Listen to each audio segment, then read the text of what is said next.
안녕하세요. 결혼 2년 차에 이혼을 하게 된 30대 여자입니다. 섣불리 이혼을 한 건 아닌지 한편으론 마음이 복잡하긴 하지만 시간 끌수록 지옥으로 더 들어갈 것 같아서 빨리 발을 빼버렸네요. 저 잘했다고 해주실래요? 저랑 남편은 장거리 커플이었어요. 제가 서울에 있었고 남편은 지방에 살고 있었습니다. 그렇게 1년 반 정도 연애하다가 결혼하게 되었고 남편의 직장이 저보다 탄탄하기 때문에 제가 회사를 관두고 서울 생활 청산해서 남편 쪽으로 온 겁니다. 둘이 모아둔 돈 합쳐 24평짜리 아파트를 하나 매매를 해서 살고 있었지요. 친정 부모님은 아직 현장에서 일하시는 분들이라 엄청 바쁘세요. 반면에 시부모님은 시부가 은퇴하시고 어머님도 전업주부셔서 좀 한가하십니다. 제 남편은 세 남매 중 둘째이고 유일한 아들입니다. 저는 위아래로 신우가 있어요. 형님이랑 아가씨는 둘 다 간호사이고 애들이 어려서 정말 바쁘게 살고 계세요. 그래서인지 몰라도 동생네 부부에게 큰 관심이 없으셨고요. 남편 말로는 원래 마이웨이 하는 남매들이고 서로에게 큰 애정 없이 드라이한 관계라고 했는데 그 덕분에 신우의 시자짓은 구경도 못 해봤어요. 신우들은 간섭도 없고 명절에 잠깐 얼굴 보게 되면 서로 대면대면 예의 차리게 되니 좋았습니다. 그런데 시어머니는 처음과 많이 다르셨어요. 결혼 전 인사드리러 갔을 때나 상견례 때까지만 해도 정말 말씀이 없으셨고 남편 말로도 시어머니가 아버님보다 더 과묵한 성격이라고 했어요. 그래서 조용하신 분인가 보다 생각했고 저 역시 그닥 외향적인 성격은 아니기 때문에 시댁의 분위기가 저랑 잘 맞는다고 생각했지요. 저는 선을 좀 긋는 스타일이거든요. 그런데 어머님의 기행은 결혼식 3주 전부터 시작되었네요. 결혼 준비 때도 아무 간섭이 없으셔서 쿨한 시어머니인 줄 알았는데 결혼 3주 전부터 매일 아침 7시마다 전화가 왔습니다. 딱히 용건이 없는 전화였어요. 응, 일어났니? 아침은 먹었고? 아, 네, 어머님. 어머님도 아침 드셨어요? 우린 먹었지. 그럼 끊자.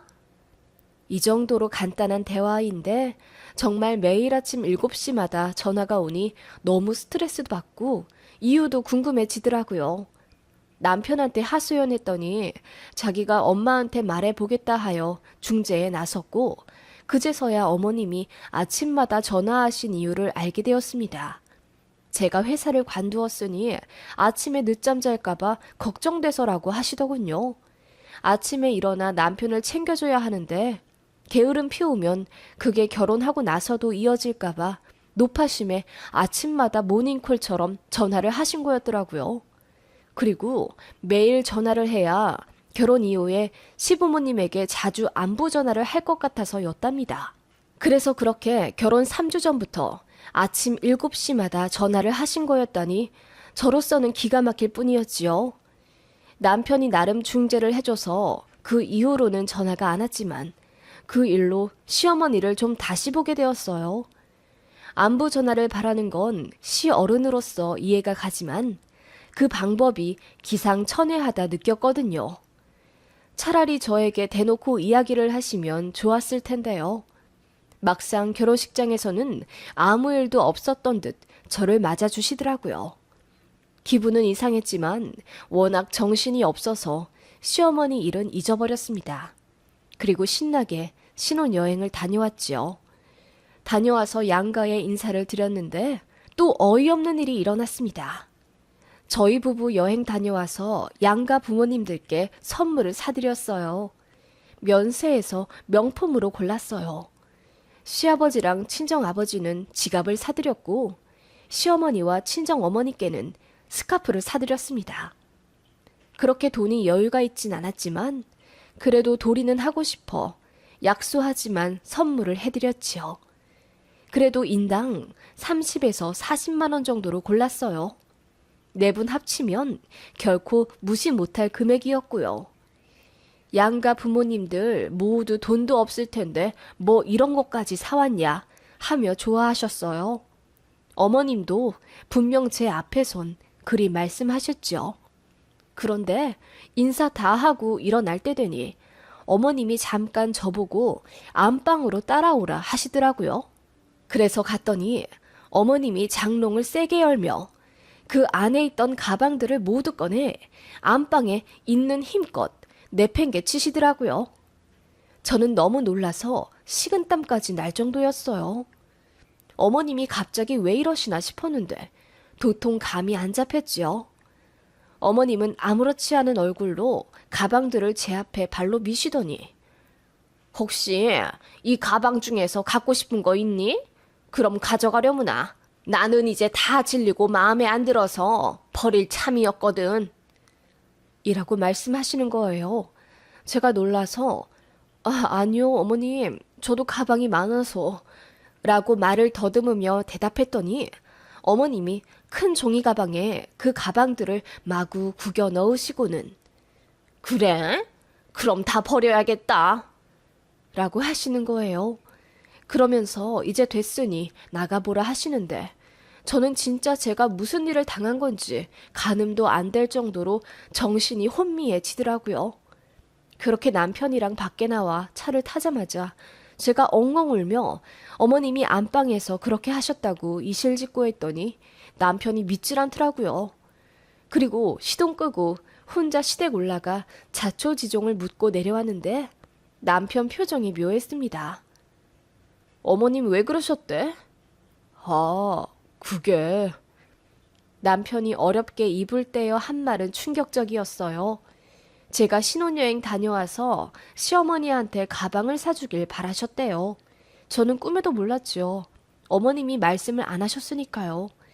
어머님은 주변에서 결혼한 자식들은 다 며느리들한테 가방을 받았다고 알고 계셨고 그래서 어머님도 응당 저에게 가방을 선물 받겠거니 생각하셨대요. 그런데 결혼 전에도 안 주고 신혼여행 다녀와서도 웬 생뚱맞은 스카프를 선물해주니 화가 나셨답니다.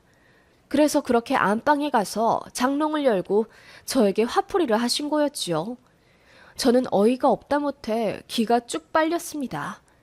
가방을 원하셨으면 저에게 말씀을 하셨어야 하지 않나요? 혼자 기대하고 혼자 실망해서 저에게 화풀이를 하다니요. 저는 이런 유형의 사람은 정말 본 적이 없어요. 일전에 안부전화 사건도 있고 이제는 시어머니가 무서워지더라고요. 남편도 저에게 면목 없다며 미안해했고 저는 그날 신혼집에 돌아와서 정말 엉엉 울었어요. 이제 시어머니한테 전화도 안 하고 얼굴 베어도 웃음이 나올 것 같지 않다고 남편에게 이야기했더니 저 마음 가는 대로 하라더군요. 그렇게 저는 결혼하자마자 시어머니가 너무 무서워졌어요. 하기 때인 거지요.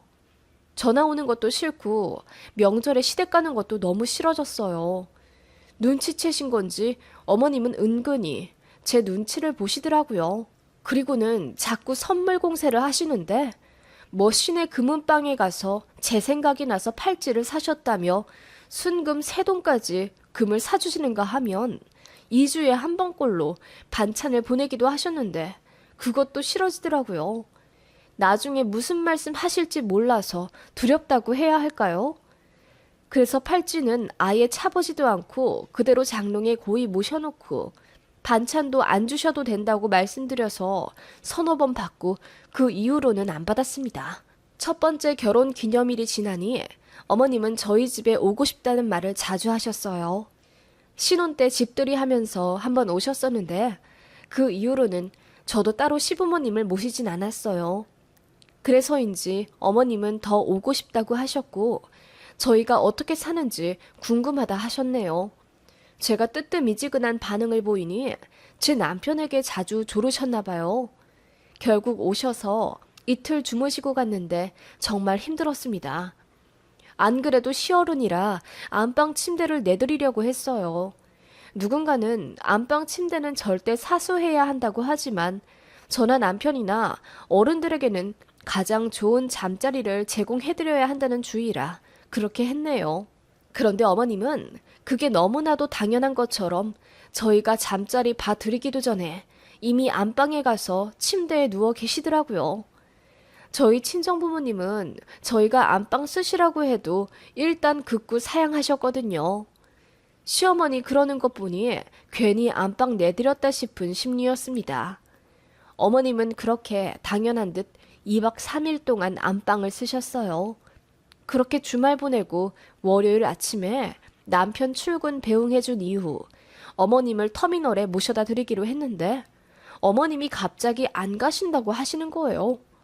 제가 당황해서 오늘 어머님 가실 거라고 해서 약속 잡아놨다고 했더니 그래? 그럼 같이 가자.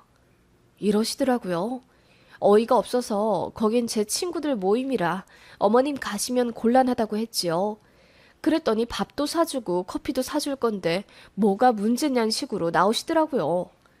결국 제가 약속 안 나가겠다고 했고 어머님은 그제야 제 반응이 마음에 드신다는 듯 웃으며 하루 더 자고 가겠다고 하시더군요. 어머님의 그런 스타일이 너무 소름 끼치게 싫었어요. 게다가 제가 밥할 때도 몇 발자국 뒤에서 물끄러미 쳐다보시고 제가 화장실 들어가면 어머님이 밖에서 급하게 이동하시는 소리가 들려요. 자세히 들어보면 안방이며 거실 서랍 이것저것 다 열어보시는 소리더군요. 그리고 저희 부부가 거실에서 자닌 어머님이 밤에 나오진 못하셨는데 잠깐 마트 장 본다고 저녁에 둘이 나간 적이 있어요. 갔다가 들어와 보니까 어머님 얼굴이 새빨개져 있더라고요. 무슨 일 있으셨냐고 여쭤보니 아무 일도 아니라고 하셨는데 아무래도 이상해서 어머님 집에 가고 난 다음에 집 여기저기 살펴보아도 아무것도 없더라고요. 그러다가 며칠 뒤 남편이 부엌 환풍기 쪽에서 무언가를 발견하고 여보, 이게 뭐야? 당신이 여기다 갖다 놨어? 라며 작은 무언가를 가져오더군요. 그래서 같이 열어보다가 깜짝 놀랐습니다. 그건 부적이었어요. 저희는 이사 오기 전에 입주 청소를 싹 했기 때문에 이런 부적을 그 높은 곳에 붙여놓을 사람은 어머님밖에 없었죠. 그래서 남편이 바로 전화해 물어보니 처음엔 아니라고 발뺌하시다가 나중에 이실직고 하시더군요. 며느리가 시어머니한테 하도 쌀쌀맞게 대해서 잘 아는 집에 가서 부적을 받아왔다고 하시더라고요. 며느리 기 꺾는 부적이라나? 그걸 무려 30만 원을 주고 받아오셨다는 거예요. 그날 어머님 얼굴 새빨개지도록 끙끙거리며 부엌 안 보이는 데다가 숨겨 놓으셨던 거죠. 정말 생각할수록 어머님의 모든 기행이 소름 끼치고 이해가 안 갔어요. 제가 남편 붙잡고 어머님 너무 이상하다고 원래 이런 분이셨냐고 하니 남편은 그냥 자기도 잘 모른다. 아버님이랑 어머님 사이가 그닥 좋지 않은 건 맞지만 어머님의 이런 성격 때문인지는 알 도리가 없다. 앞에서 부부싸움도 안 하셨다. 그러더군요. 확실한 건 아들이 결혼하고 나서 며느리한테 집착하기 시작했다는 거지요. 그렇게 어머님은 저희 집에 자꾸 오고 싶다 하셨고 제가 터미널로 마중 못 나간다고 해도 알아서 택시 타고 오겠다며 말도 없이 출발하실 때도 있었어요. 황당은 했지만 이왕 오셨기 때문에 하루 묵으시고 돌려보내기도 했고 어떤 날은 저희 부부 약속이 있는 날 어머님이 말도 없이 오셨어요. 그날 남편이 화를 내서 잠도 못 주무시고 당일날 바로 돌아가신 적도 있었는데 다신 안 오실 것처럼 어머님도 불쾌해하며 가시더니 그 다음 달에 아무렇지 않게 또 저희 집 오신다고 하더군요. 저도 나름 요리 잘하고 집안 깔끔하게 잘 꾸미는데 어머님은 제가 하는 게 다 애들 소꿉놀이 같아서 마음이 놓이지가 않는데요. 어머님이 왜 저한테 집착하시는지 이유를 모르겠더라고요. 참다 못해 제가 형님, 그러니까 남편의 누나에게까지 전화해서 물어봤습니다. 지금까지 있었던 일 다 이야기하며 솔직히 너무 스트레스 받는데 어머님 좀 자제시킬 방법 없겠냐고 하니 형님이 소스라치게 놀라며 자기 엄마가 그럴 줄 몰랐다 하더군요. 자기가 이야기해보겠다고 했는데 별 소용은 없었어요. 제가 신우한테 SOS 칠 정도로 스트레스를 받자 남편이랑 싸움도 자주 하게 되더군요. 그러다가 정말 제대로 충격적인 일을 겪게 되었습니다. 남편 출근시키고 저는 마트에서 장 보고 돌아오는데 엘리베이터에서 옆집 아주머니를 만났어요.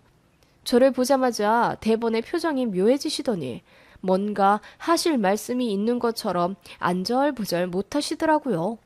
그래서 혹시 불편하신 것 있으시냐 물었더니 옆집 아주머니가 어렵게 입을 떼셨습니다. 그 집에 시부모님이 자주 오시나 봐, 새댁? 네? 아, 2달에 한 번 정도 오시는 것 같아요. 왜 그러세요? 아, 뭐 합가할 생각이 있는 건가? 합가요? 저희 이제 결혼한 지 2년 되었어요. 애도 없는 신혼인데요. 합가 생각은 한 번도 해본 적이 없어요. 옆집 아주머니의 오지랖이 태평양 같다 생각하던 찰나 아주머니가 그러시더군요. 그런데 그 시어머니 되시는 분은 생각이 다르신 것 같던데? 네? 그게 무슨 말씀이세요? 저희 어머님이랑 얘기를 나누신 적이 있으세요? 그러자 옆집 아주머니가 얼굴까지 살짝 상기된 채로 난감해 하시더라고요. 이걸 말해야 하나? 절대 말하지 말라고 했는데. 네? 무슨 일 있으셨어요? 말씀해 주세요. 불안한 마음에 제가 옆집 아주머니를 채근하자 정말 기절초풍할 만한 이야기가 흘러나왔습니다. 세대, 내가 남일에 참견하는 스타일은 아니지만 나도 곧 시집갈 딸이 하나 있어서 말이야. 네? 무슨 말씀이신지. 시어머니 조심해야겠어. 보통이 아니신 것 같더라고. 저희 시어머니요? 혹시 무슨 일 있으셨어요? 그게 말이야. 새댁네 시어머니가 저번에 우리 집에 찾아와서는 집 내놓을 생각 없냐고 묻더라고. 네? 집이요? 옆집 아주머니의 말씀은 이러했어요. 저희 시어머니가 아들네랑 가까이 살고 싶어서 집을 알아보고 있다고 하시더군요. 그래서 저 모르게 저희 아파트 부동산 여러 군데 전화도 돌려보고 그러셨더라고요. 매물이 몇 개 나왔지만 다 저희 동은 아니라 고민되신다면서 이왕이면 아들네 옆집에 살면 좋지 않을까 싶어 옆집에 노크를 하셨다더군요. 저 마트 간다고 집 비웠을 때 가셨나 봐요. 아무튼 시어머니는 옆집 아주머니께 비밀이라고 하시며 집 내놓을 거면 시세보다 1,000만 원 얹어줄 테니 당신께 팔으라 하셨답니다. 옆집 아주머니는 그럴 일 없다고 하셨고요. 그러자 어머님이 물어본 거 꼭 비밀로 해달라며 신신당부를 하고 돌아가셨다더군요. 저는 시댁이 이사 계획 있는 줄도 몰랐어요. 그래서 더 놀라웠고 저희 신혼집 옆집으로 오고 싶으신 속마음도 몰랐기에 충격이었죠. 남편에게 이야기하니 기가 막혀서 말도 못하더라고요. 제가 울고불고 시어머니 너무 소름 끼친다. 어떻게 우리 옆집 아줌마한테까지 물어볼 수가 있냐. 난리를 치며 옆집은커녕 이쪽으로 이사만 오셔도 저는 이혼하겠다고 했습니다. 남편은 무슨 이런 일로 이혼까지 하냐며 당황한 나머지 저를 혼내려 하더군요. 그리고는 남편이 시어머니께 전화 걸어 자초지종을 물어봤나 보더군요. 어머님은 항상 그렇듯이 모르쇠로 일관하시다가 나중에야 털어놓길 며느리가 너무 예뻐서 친하게 지내고 싶은 마음에 그랬다고 하시더군요. 이사 계획도 합가 계획도 전부 어머님 단독으로 결정한 거고 아버님은 알지도 못하시더라고요. 남편이 저희는 합가도 가까이 살 생각도 없다고 했더니 시어머니가 갑자기 죽겠다며 난리를 치셨다더군요. 밤늦게 아버님께 전화와서 네 엄마 죽는다 소리치시고 그 바람에 시누이들한테까지 전화오고 난리 그 자체였습니다. 시어머니는 그렇게 알아놓고는 그렇게 잘해준 며느리가 시애미 마음을 몰라준다 하시며 저만 나쁜 년 만들어 버리시더군요. 신우들도 처음엔 별 상관도 안 하더니 어머님 몇 마디에 넘어가 버린 건지 저더러 좀 봐주면 안 되겠냐. 자기 엄마 순진하다. 잘해주려 하신 건데 예민하다 등 제 탓으로 몰고 가길래 저도 소리 고래고래 지르며 니들이 내 입장 되어봐라. 소름 끼치는 일이 한두 가지가 아니다. 맞대응했습니다. 남편이랑도 엄청나게 싸웠어요. 처음엔 제 편 들더니 싸움이 오래되니 저더러 어차피 합가도 안 할 건데 이쯤에서 그만하라 하더군요. 이런 인간과 이런 시댁이면 애 낳는 즉시 지옥일 것 같다는 생각이 들었습니다. 시어머니는 무슨 심리에서인지 올가미처럼 저를 옥죄고 있고 남편도 신우도 전부 제 편 아닌데 제가 이런 결혼을 뭐하러 더 유지하겠습니까? 제가 이혼하겠다 하니 남편이 결혼하려고 회사도 관두고 온 마당에 혼자 잘 살 수 있겠냐 하며 저를 설득하더군요. 네, 자신은 없었습니다. 다 포기하고 온 거라 막막하긴 하지만 뭘 어떻게 해도 이런 결혼 생활보다야 나을 것 같기에 그대로 협의 이혼 요구했고요. 남편은 이혼도 생각은 못했는지 이제야 손발 싹싹 빌며 사과하지만 저는 마음 떠난 지 오래예요. 시어머니도 혼비백산하며 며느리 근처에 얼씬도 않겠다, 전화도 않겠다, 울고불고 하신답니다. 제 얼굴 한 번만 보겠다며 집에 또 오신다는 거 남편이 막고 있고요. 잠깐이라도 시모 얼굴 다신 보고 싶지 않네요. 그새 집값이 3천만 원가량 올랐기에 그것까지 감안해서 재산 분할 요청한 상태입니다. 안 들어주면 소송해서 위자료 청구할 거고요. 친정 부모님도 이혼하라 적극 도와주십니다. 저도 오빠가 있기에 친정 부모님 역시 시부모님 입장인데 이런 시모는 듣도 보도 못했다며 격분하셨죠. 참고 살며 조율하는 게 능사가 아니겠더라고요. 남편 참 많이 사랑했지만 온전한 제 편 아닌 것에 정이 떨어졌고 더 살 자신이 없어서 이혼하게 됐습니다. 저 잘 살 수 있겠죠?